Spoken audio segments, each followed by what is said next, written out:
Assalamualaikum warahmatullahi wabarakatuh. A'udzu billahi minasyaitonir rajim. Bismillahirrahmanirrahim.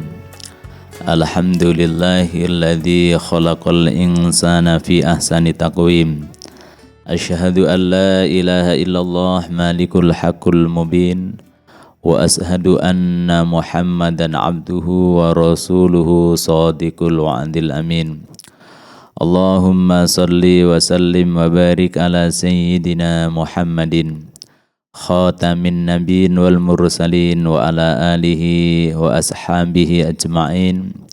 Subhanaka la ilma lana illa ma 'allamtana innaka antal alimul hakim.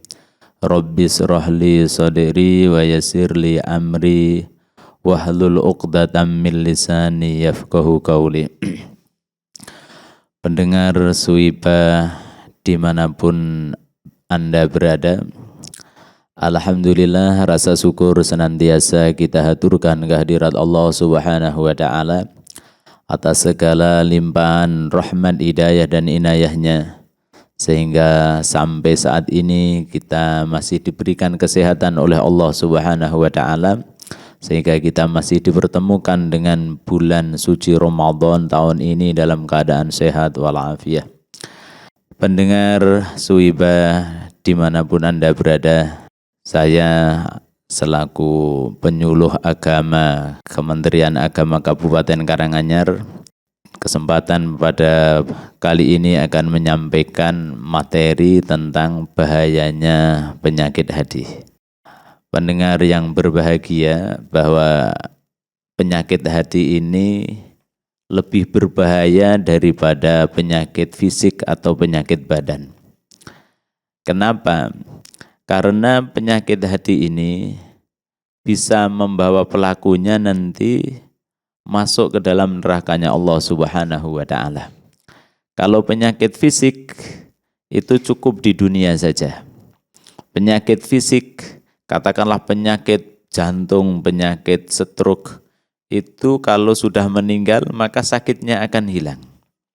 Tapi kalau penyakit hati, ini pelakunya itu bisa nanti dihukum oleh Allah Subhanahu wa Ta'ala, dimasukkan ke dalam nerakanya Allah Subhanahu wa Ta'ala. Sehingga penyakit hati ini lebih berbahaya dan lebih kita antisipasi daripada penyakit fisik. Dan kebanyakan orang yang penyakit hati, kena penyakit hati ini tidak sadar bahwa dirinya terkena penyakit hati. Beda kalau penyakit fisik. Penyakit fisik, katakanlah penyakit pusing, penyakit perut, sakit perut atau gatal, itu pelakunya akan terasa dan akan segera mencari obatnya. Sehingga dia akan berusaha bagaimana penyakit ini bisa segera sembuh. Karena dia langsung merasakan dampak dari penyakit fisik ini. Tapi kalau penyakit hati, para pendengar semua yang berbahagia, penyakit hati ini banyak orang yang tidak sadar. Sehingga dia tidak bersegera untuk mencari obatnya. Karena dia pelakunya tidak sadar. Orang lain mungkin yang merasakan dari akibat penyakit hati ini. Maka penyakit ini sangat berbahaya, sehingga kita senantiasa waspada dengan penyakit hati ini. Apa saja penyakit hati yang perlu kita waspadai, yang perlu kita hindari? Yang pertama adalah riya atau sombong. Riya atau pamer. Pamer ini penyakit hati, lembut yang kadang-kadang kita tidak terasa. Bahkan riya ini disebutkan oleh baginda Rasul sebagai sirkul asghar, sirik yang kecil, sirik yang tidak tampak, yang kadang-kadang pelakunya tidak sadar bahwa dia melakukan kesyirikan kepada Allah Subhanahu wa Ta'ala. Sehingga kita harus waspada dengan penyakit syirik ini. Sebagai manusia, memang sudah tabiat kita ingin dipuji, ingin mendapatkan penghargaan. Sehingga kadang-kadang kita memamerkan amal ibadah kita. Sehingga kalau sudah kita pamerkan amal ibadah kita, maka kita sudah terkena penyakit riya ini. Bahwa penyakit riya ini sangat berbahaya.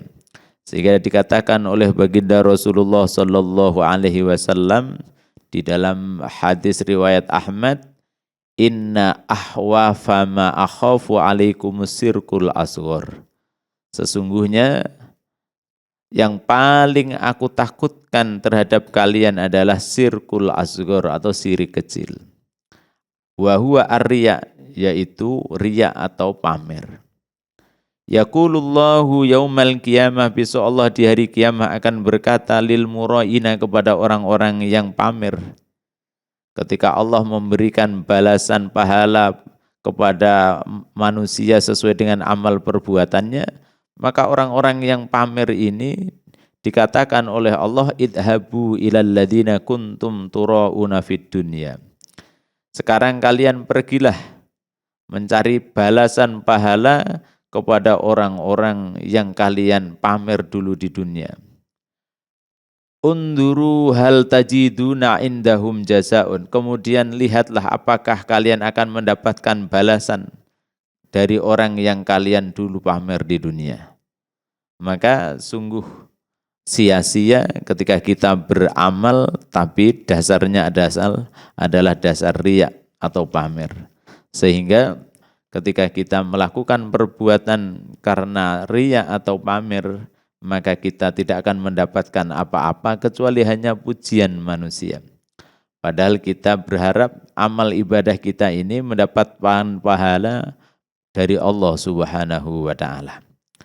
Di riwayat hadis yang lain, di riwayat Abu Nuaim, wa dailami annallah harramal jannata ala kulli mura'in, bahwa sesungguhnya Allah Subhanahu wa Ta'ala mengharamkan surga kepada orang yang suka pamer. Nah, ini sangat berbahayanya penyakit riya ini. Sehingga orang yang suka riya, suka pamer, dia diharamkan masuk ke dalam neraka surganya Allah Subhanahu wa Ta'ala. Wad-Dailami, kemudian di dalam hadis riwayat Imam Ad-Dailami, Rasul bersabda, rihul jannati yujadu min masirati khamsimi'ati amin, bahwa bau surga itu sudah bisa dicium dalam jarak 500 tahun perjalanan. Wala yajiduha man talabat dunya bi amalil akhirati. Akan tetapi tidak akan mencium bau surga orang yang mencari dunia dengan amalan akhirat.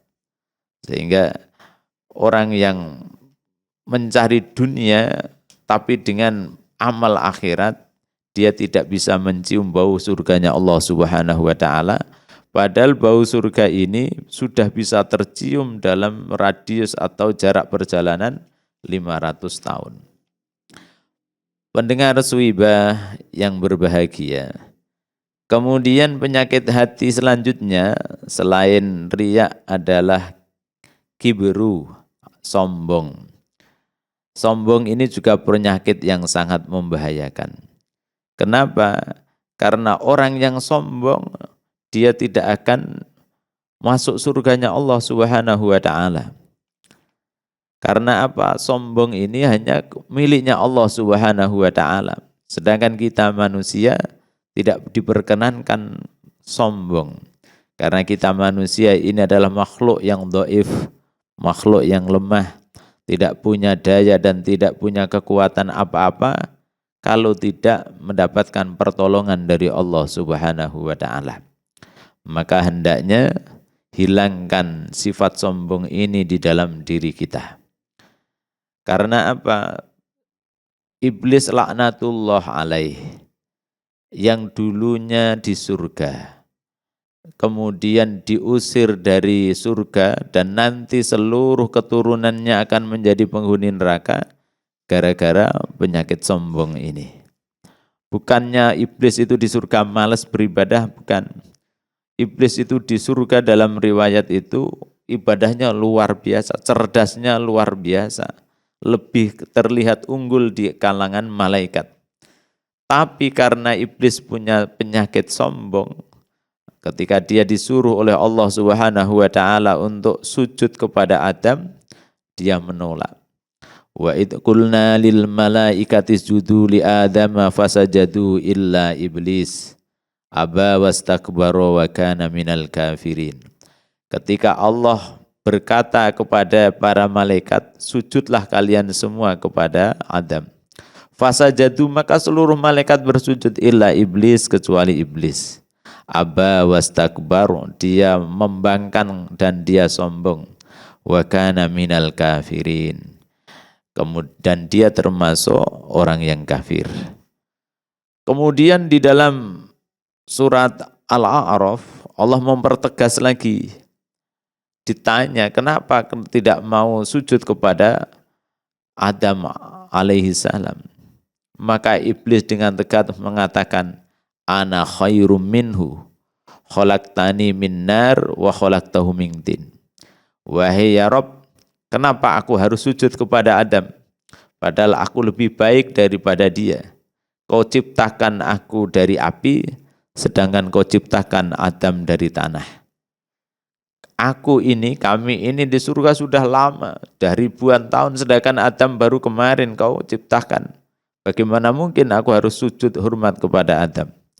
Maka setelah menjawab seperti itu, Allah Subhanahu wa taala berfirman, keluarlah engkau hai iblis, ukhruj, keluarlah, fa innaka minas shagirin, karena kau termasuk makhluk yang kecil. Setelah itu Allah Subhanahu wa taala mengatakan kepada iblis dan seluruh keturunannya bahwa iblis dan keturunannya semua akan menjadi penghuni nerakanya Allah Subhanahu wa taala gara-gara melakukan kesombongan. Pendengar Suiba dimanapun Anda berada, makhluk yang sudah ada di surga saja, gara-gara melakukan kesombongan dia harus diusir dari surga dan harus menjadi penghuni neraka. Apalagi kita yang belum pernah masuk surga, bahkan mungkin kita mimpi pun belum pernah. Kalau nanti kita atau kita ini punya sifat sombong di dalam diri kita, maka kita akan sulit masuk ke dalam nerakanya, surganya Allah Subhanahu wa taala. Diriwayatkan dalam riwayat hadis Imam Muslim wa Abu Dawud dari baginda Rasulullah sallallahu alaihi wasallam, la yadkhulun naro man kana fi qalbi misqalu dzarratin min khardalin min imanin wa la yadkhulul jannata ahadun fi qalbi misqala habbatin min khardalin min kibrin. Tidak akan masuk neraka orang yang di dalam hatinya ada sebiji dzarrah iman yang ada di dalam dirinya, dan tidak akan masuk surga orang yang di dalam hatinya ada sebiji habbah atau sebiji sawi kecil min khardalin dari biji sawi, min kibrin dari kesombongan. Jadi Rasul dengan tegas mengatakan tidak akan masuk surga orang yang di dalam hatinya ada sebiji sawi kesombongan. Sehingga pendengar Suiba yang berbahagia, betul-betul kita jaga hati kita untuk tidak sombong, untuk tidak merasa lebih hebat daripada orang lain. Sehingga kita menjaga diri kita untuk menghilangkan sombong ini di dalam diri kita. Dengan cara apa? Dengan cara kita menyadari bahwa diri kita ini penuh dengan kekurangan. Kita makhluk yang lemah, makhluk yang dhaif, tidak punya apa-apa kalau tidak diberikan oleh Allah Subhanahu wa taala. Tidak bisa apa-apa kalau tidak ditolong oleh Allah Subhanahu wa taala. Maka kita dianjurkan untuk memperbanyak kalimat la haula wala quwwata illa billahil aliyil azim, bahwa tidak ada daya dan tidak ada kekuatan kecuali atas pertolongan Allah Subhanahu wa taala. Kemudian penyakit hati selanjutnya ujub atau membanggakan diri. Bangga dengan dirinya, bangga dengan amalnya, bangga dengan ilmunya, bahkan bangga dengan kekayaannya. Dia merasa lebih hebat daripada orang lain, merasa bahwa kita ini lebih daripada yang lain. Maka ujub ini membanggakan diri, memperlihatkan amal kita di hadapan orang lain, ini pun akan menjadi penyakit hati yang sangat berbahaya. Sehingga akhirnya kita memandang rendah orang lain. Kita akan gampang menghina, menganggap orang lain di bawah kita. Dan ini pun bahaya. Sehingga ujub ini pun harus kita hindari. Karena apa? Karena semua yang kita miliki ini tidak sepantasnya kita banggakan. Karena semata hanya pemberian dari Allah Subhanahu wa ta'ala. Ilmu kita ini hanya titipan dari Allah Subhanahu wa ta'ala. Kalau Allah ingin mencabut ilmu kita, mudah bagi Allah Subhanahu wa ta'ala. Katakanlah ketika kita jatuh atau manusia jatuh kemudian gagar otak, maka dengan sendirinya ilmunya akan hilang. Begitu pula jabatan. Jabatan ini ketika kita sudah pensiun, sudah tidak punya jabatan apa-apa. Harta yang kita miliki ketika kita meninggal dunia pun kita tidak membawa apa-apa, tidak punya apa-apa. Maka tidak sepantasnya kita membanggakan diri di hadapan orang lain. Kemudian penyakit hati yang selanjutnya adalah hasud. Hasud atau dengki. Dengki ini juga penyakit yang membahayakan. Apa hasud, apa dengki? Yaitu tidak senang ketika orang lain dapat nikmat. Ketika saudara kita mendapatkan nikmat, kita marah, maka ada kedengkian di dalam diri kita. Dan ini pun bahaya. Hasud ini, penyakit dengki ini akan menghapus kebaikan kita seperti api yang melalap kayu bakar. Diriwayatkan dalam hadis riwayat Ibnu Majah, diriwayatkan dari baginda Rasulullah sallallahu alaihi wasallam, beliau bersabda, al-hasadu ya'kulul hasanati kama ta'kulun narul hataba. Sesungguhnya hasad, dengki akan memakan kebaikan seperti api melalap kayu bakar. Maka hasud ini, dengki ini akan menghilangkan kebaikan kita. Diibaratkan oleh Rasul seperti api yang melalap kayu bakar. Ada orang yang mengumpulkan kayu bakar sedikit demi sedikit, dikumpulkan satu persatu. Kemudian setelah menjadi banyak, setelah kumpul banyak, kemudian didatangkan api, kemudian dibakar kayu itu. Otomatis kayu yang sudah terkumpul ini akan terbakar habis. Sehingga sia-sia ketika mengumpulkan satu demi satu, dikumpulkan barang telah menjadi banyak, kemudian dia bakar, hangus tidak berbekas. Begitu pula hasud menghabiskan atau membakar kebaikan kita seperti api yang melalap kayu bakar. Kita mengumpulkan kebaikan, melakukan sholat, melakukan membayar zakat, kemudian berpuasa, membaca Al-Quran, bersedekah. Sedikit demi sedikit kebaikan kita kumpulkan. Harapannya akan menumpuk menjadi banyak, sehingga nanti mendapatkan pahala balasan dari Allah Subhanahu wa ta'ala. Tetapi ketika di dalam hati kita ini ada rasa hasud, ada dengki di dalam diri kita, maka kebaikan kita ini akan hilang dengan sendirinya. Akan terbakar karena adanya dengki di dalam diri kita. Maka pendengar Suiba dimanapun Anda berada, maka jauhilah penyakit hasud ini. Dengan cara apa? fahamilah bahwa hasud ini tidak akan mendatangkan kebaikan bagi diri kita. Karena nikmat ini sudah dibagi oleh Allah Subhanahu wa taala. Tidak akan tertukar. Nikmat kita tidak akan mungkin tertukar dengan nikmat orang lain. Rizki orang lain tidak akan mungkin tertukar dengan rizki kita. Sehingga apa gunanya kita dengki dengan rizki yang diterima orang lain? Apa gunanya kita dengki, iri hati dengan kebaikan atau nikmat yang Allah berikan kepada orang lain? Karena itu tidak akan mungkin pindah kepada diri kita.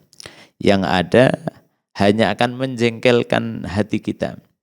Ketika di dalam hati kita ada sifat hasud atau dengki, maka ketika kita melihat orang yang kita dengki tersenyum, maka hati kita akan sakit. Ketika kita melihat orang yang kita dengki ini mendapatkan nikmat, maka akan sesak dada ini, akan benci, marah dalam jiwa ini, gara-gara sifat dengki yang ada di dalam diri kita. Dan maka harus kita hindari sifat dengki ini di dalam hati kita.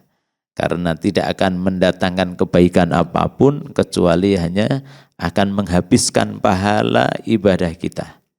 Eman-eman kita sudah mengumpulkan pahala. Sedikit demi sedikit kita kumpulkan, tapi karena di dalam hati kita ada penyakit dengki ini, maka kebaikan itu akan musnah, akan terbakar karena penyakit hasud atau dengki di dalam diri kita. Pendengar Suiba yang berbahagia dimanapun Anda berada, kemudian penyakit hati selanjutnya adalah ghadab. Ghadab itu marah.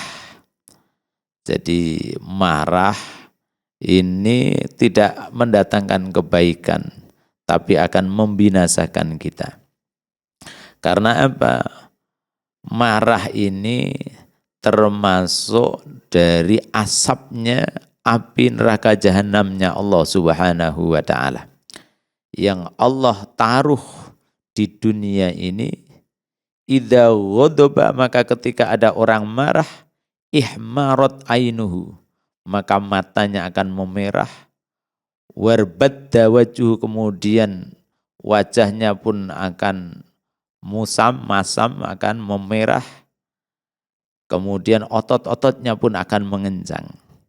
Maka untuk bisa meredakan amarah, maka Rasulullah Shallallahu Alaihi Wasallam memberikan tip, yaitu di dalam riwayat hadis Abu Dawud, innal ghadaba minasyaitani, sesungguhnya marah ini adalah dari syaitan.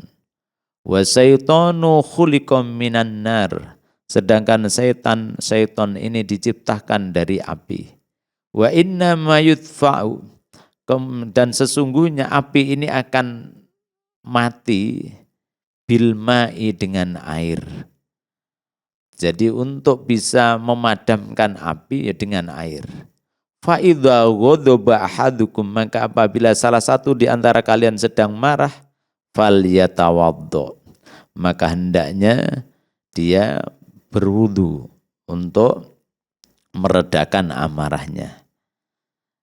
Pendengar Suiba yang berbahagia, maka mari kita menjaga hati kita dari penyakit marah ini.